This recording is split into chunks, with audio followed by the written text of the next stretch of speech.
and welcome to the New Movie Thing Show. I'm Trisha Hirschberger. I'm Newton. And today we got a chance to go to the theater and see The Fault in Our Stars. Yeah. And Lee actually has read the book before, as you guys know from book club. Lee and Joe did that. And I have not. So we're coming into this one with two different perspectives. Lee Newton, as a book reader, quickie review. As a book reader, of course, there are things that you can't cover in the book because there's just so many different things that happen. It's a long book. There's different parts of it, and there's different inner emotions that you can't touch on. But as a book reader, I thought they paid off most of everything I wanted to be paid off, and I loved it. And the biggest thing overall was Augustus Waters and Hazel Grace's relationship, and that was so beautiful in the film. And Augustus Waters sent me to a tizzy. We'll get to that. Okay. So Lee Newton says go see it? Go see it. I say go see it. Even if you've read the book, it's not going to be as good as the book, because the book was wonderful. But it does a very good depiction of it. It's covering a lot of ground, and it does it well. Okay, my quickie review is, as a non-book reader, I enjoyed it. I, didn't know what was missing from the book, but I thought that it was very honest, and it made you think about a lot of things about life, and about life after death, and cancer. And love. And love. But for me, it actually wasn't all about the romance, which we'll get to later. But I thought it was very good, and I think you should go give it a shot. Yeah. Even as a dude, I'm preempting all the, man, they shouldn't have had a guy go see this movie. I want to hear what these two girls have to say about it. That's your voice that you have when you type. So sorry for you. Let's start off with, you were talking about Augustus Waters. Lee has some nice things to say about Ansel Elgort. Yeah, he's played by Ansel Elgort, who, I don't know for sure, but he seems like he is a new man on the scene. I haven't seen him in anything before, else. Yeah. And if not, he's going to be... He does look slightly familiar, though, so we probably have seen him in something before. I don't know. He's so adorable. And I would say, I built him up so much in my mind because you fall in love with certain people in books when you get to read and know everything about him. And he was so adorable in the book, and he made you just fall in love with him. Me and Joe Brado were in love. Joe was going to leave his wife for Ansel. Really? Yeah, not Ansel, but Augustus Waters. Yeah, well... But he's adorable and wonderful in the book, and I was like, well, there's no way this kid's going to be able to be that. And I definitely thought he did such a great job. Like, he's so adorable. Like, you just, I want to eat him so good. Good job He did a great acting. job. It was and he was also just like, he captured everything about it. And so much of it is like behavioral. So much of it is silence. It's not the words that Augustus says. It's literally just like him as a person. He does how he such carries himself, which is interesting that you bring that up, because for the first part of the movie, I kind of didn't like his character. You were just like, meh. I was like, he's kind of cocky, and I don't know who this dude is that like thinks he's all that in a bag of chips. I'm not into it. But then you realize that the cockiness has, like, Ansel Elgort does such a great job of playing the multiple levels of this character that you understand the full package, that you don't necessarily get at first. And so that's a testament to him. The acting for that, for sure. And Shailene Woodley, dude, she plays Hazel. Shailene Woodley, yeah, she's been great in The Descendants. We've seen her in that, and we've seen her in Divergent. We've seen her in a lot of stuff. There's a spoiler alert. There's a part where she like has no shirt on her back. And she's still jacked from Divergent, because you're literally like, whoa! I'm not gonna lie, I was like, I'm a little sexually attracted to her. Like her back, she was like so muscular, and I was like, I hope my back looks like that. I'm sure it doesn't. No, but I wish that it's not bad. But it literally was like one of those things that I was like, those are some serious, and it was obvious Divergent muscles or something, or she's just a naturally jacked person, and I hate her. But I thought her acting was much better in this than it was in Divergent. I think Divergent, maybe it was just the material didn't give her enough to work with, whereas this was... She was so good in it. Balls to the wall, vulnerability, the entire film, and she nailed it. She was a real person. And I listened to Audible, and this a girl does the Audible one, and she kind of created the character that I didn't necessarily like.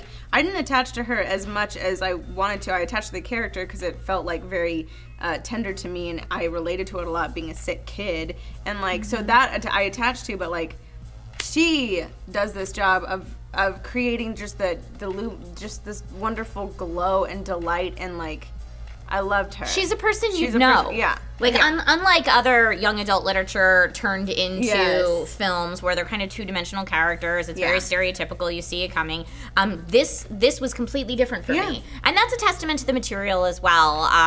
John Green. Stud. They kept a lot of, because there was some serious stuff in there that I was like, I hope they don't lose this, I hope they don't lose that. And they found a way to do it. Because again, it's very hard to take 7 hours of a book and put it into 2 hours or an hour and a half of film. You felt like it was a faithful adaptation? I do feel like it was a faithful adaptation. Again, they're gonna lose a lot of stuff, but they did such a good job of like establishing the characters and the relationships and like just the idea. Shailene Woodley and August. I'm never gonna get past Ansel Elgort as a name. Ansel Elgort. Sounds like an evil villain. Hello, I'm Ansel Elgort. A little bit. But they did like. I bought them. I bought them in love. I bought them like infatuated and just disgustingly wonderful with each other. And I bought it. I bought it 100%. It was first love, and I bought it as well. It was beautiful. But I hope they get together. Their love was not what made the film for me. Shisha started crying at this point. Yes, for me, I started crying because of the actors who played Hazel's parents. Yeah. So we had Sam from True Blood was her dad, Sam Tremmel. And then the mom was played by Laura Dern. Laura Dern. Also Dr. Ellie Sattler. In Jurassic Park. Yeah. But well, now she's to remind Shisha of, and she's like, what? I was like, why does she look like an older Juliette Binoche? No, that's not who that is. But they were very good, also very real characters, and again, that's probably more the material. But they did a good job. They were they were so true. And I know a lot of guys out there are probably like, oh, it's a chick flick. I might pass on this one. But honestly, there's so much life stuff in it. For me, I wouldn't say that the romance part of this movie was what made it. It's the real life stuff and the real life shit in this movie that you're watching these people go through that makes this movie and makes it such a tearjerker. And that's kind of what it was with the book. That's kind of that's what I think he did. John Green did such a great job of it because it was like, here's this love story which you think is going to be this, and in it's love, which is basically all we have in life, here we are dealing with these huge life issues. Huge.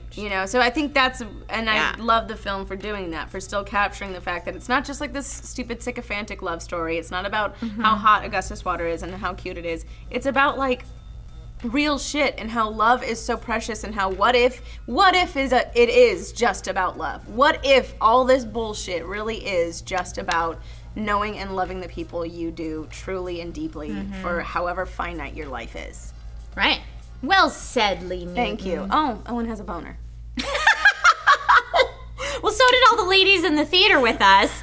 Lee and I saw this opening day. The best part was being in a sea of young teenage girls. Young teenage girls, and it was like having a laugh track or it's cry track. But a lady track, we'll call it, because every time Ansel was on screen, all the girls were like, wink, and they go, oh! Yeah, you could hear them all together. It was a cacophony of sound. Well, you'd hear, oh! And then you'd hear us go, So yes, there was a lot of crying, Lee and I included, for sure. Yeah, I started crying. I'm not going to spoil it because you don't know what this is, but I started crying at this part. Yeah.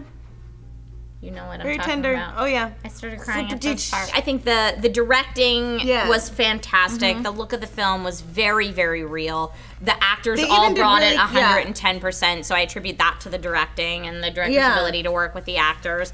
And I just thought it was a pretty well done movie. You haven't seen much of. You haven't seen this. Like, even if you haven't read the book, you haven't heard a love story that deals with the complexities of, life, death, and cancer. And I think that's, and the characters within it and the family within it. And I think that's one of the beautiful things about this is you finally get a film where, how everybody's affected. It really is an untold love story.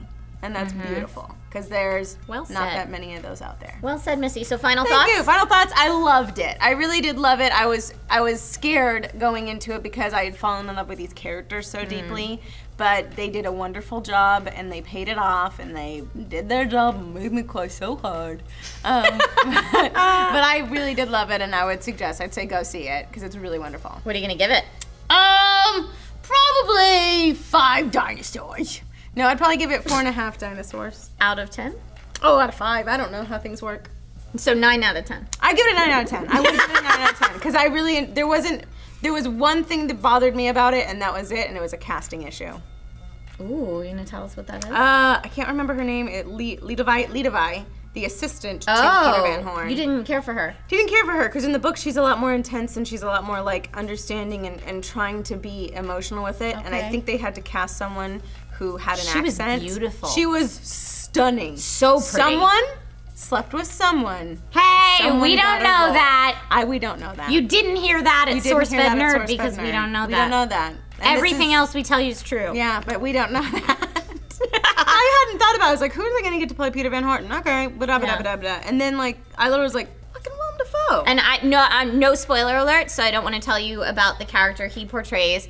But he does a fantastic job. And he's looking, like, older, but more refined. You think? No, I think he looks a little older. I'm just like, that is older. He's old. But he's got some right glasses that I'm probably going to steal. He does have some cool glasses. All right, my final thoughts on The Fault in Our Stars. I think that it's a journey that a lot of us have not been on before. Like Lee said, a true untold story. It made me think about a lot of things that I haven't really taken the time to sit down and think about before, and it sure did a good job of cleaning out my tear ducts. Yeah. I don't know that I would classify it as a great teenage romance. Like, it is partially that, but it is also a lot of other things, so I think it would be dramatically doing an injustice to the film to say that it's just a teenage romance that also deals with these things. It's a lot of things, part of which is a teenage romance. And I thought it was very, very good. Again, I don't know that it's one that I'm going to worship and repeat view and have to own, but I did think that it was a good film. If you're looking for Transformers 4, this obviously is not the movie to pick that day. No. Like, be ready for it going in, but I'd give it an 8 out of 10. Yeah. An 8 out of 10. Oh no, she's a good an 8 out of 10. I give it a 9 out of 10. We're gonna fight about it. No, we're not. No, we're not. It was a good film. We're not the only ones who got a chance to see this movie. Right now on IMDb, it's rocking an 8.7 out of 10 from you guys. On Rotten Tomatoes, there's an 83 from the critic and a 93 from the audience. Yeah, critics are a little harder on it than I thought they would be, actually. Yeah. And I wonder if it's because it's the stigma of young adult literature, teenage romance. It is as well. Like, they have to feel like they're above it to feel like they're a good critic. Critics, you know. Well, a lot of the critics that I was reading were saying they weren't buying the relationships. I bought them all. Which I was like, I went into it skeptic and I bought them all. I did too. I literally went into it going like, show me what you got. You know, just like that too. Show me what you got. And they're like, ma'am, get out of the theater. And I was like, can I get my beer in there? Morning beer at the movies. Hello, Beth. We didn't do that, but if we did that, we would have been the worst cryy drunk girls. It would have been a nightmare. Like even worse than the cryy girls we already were. So thank you guys so much for watching the new movie thing show. If you get a chance to go to the movies, maybe you should check out The Fault in Our Stars. Yeah. And next week we'll watch something new that comes out, so you should maybe tune back to SourceFedNERD for that. I'm Trisha Hirschberger. I'm my new turn. I really sold new movie thing show there, didn't I? Big heart. You're like, it's gonna be a thing. And we're like, yeah, it is. Yeah. I'm in. Happens on Fridays. Woo! Come watch movies with us. We had goobers. We did our goobers. We had goobers, and I had a giant Coke that was as big as my head. That made you tinkle at the very end of the movie. I had to tinkle. I told her if she tinkled in her seat, it would have been fine because there were so many tears that people wouldn't have known. Yeah. Tinkle or tears, you know. It's all salty fluid that comes from our body. That's real romantic, isn't it? Trisha Hirschberger. Love stories. Ick.